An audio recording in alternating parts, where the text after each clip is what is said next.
Yeah, g'day YouTubers, Tinker O'Toole with another video. Hope you enjoy the video today. Please subscribe to the channel. Any comments, thumbs up. Thanks for watching. Bye for now.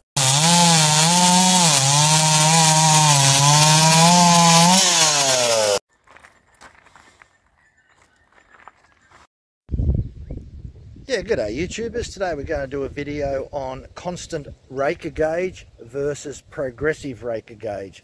So what we've did, this chain is getting near the end of its life. It's only got lucky if it's got a millimetre of tooth left on it. And we went over the chain with a constant depth gauge, and we checked with the digital caliper, and we had a depth of 0.7, and we checked it also with the gauge. So this chain has been sharpened. It's as sharp as what you'll get it.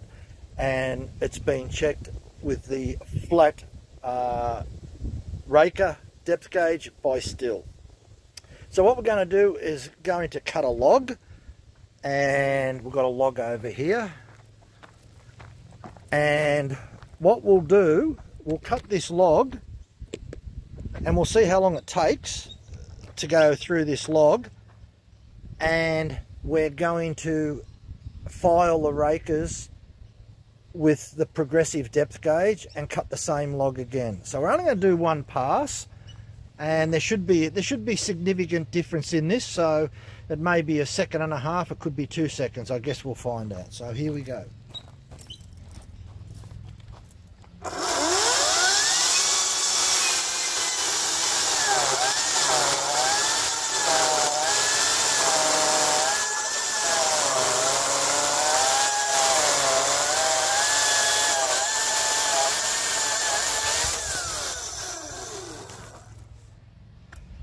That performed reasonably well, and they're the shavings. So what we're going to do now is we're going to check the attack angle also on that. So we'll write the attack angle down of that chain, and we'll prepare the chain on the progressive depth gauge and see what the time is on that. So what we've done now, we actually measured the raker depth on the digital caliper that we've got, the little jig that I've got, and we checked the attack angle. We had an attack angle of 3 degrees, and we had a raker depth of between 0.65 and 0.7. So we took the chain off, we filed the rakers, our attack angle went up to about 4.3, around that mark there. So that's a big improvement, 4.3 to about 4.4, variation a little bit there. And the depth of the raker increased from 0.65 to 0.7 to 0.9 to 0.95. So we had a definite increase in raker height, which is what we expected. So I guess the next thing is cut this piece of timber, and if all goes well, this will be under 13.8 seconds. So we'll do it, and we'll compare the results, and also look at the sawdust to see if the chips are any bigger.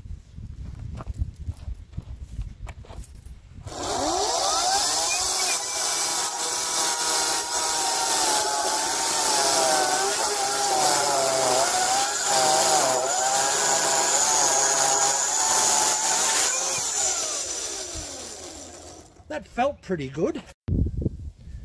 Okay, I was pretty happy with that result. That's approximately 2.5 seconds saving on using a progressive depth gauge. So definitely, without question, a progressive depth gauge will work much better and is superior than the constant flat depth gauge. Mind you, when the chain is brand new, there's not a lot of difference. The progressive depth gauge really starts to work when you've worn about a third of your chain away. By that time there, the progressive depth gauge is going to keep the attack angle fairly constant, and that's what it does.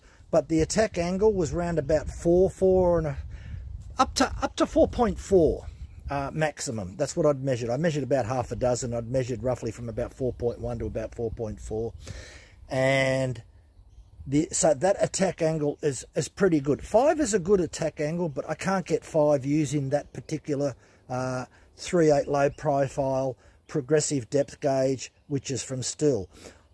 On the standard 3/8, I get just over 5 on the soft setting. So mind you, that was on the soft setting on there. I generally use the soft setting, which gives me a little bit of extra bite.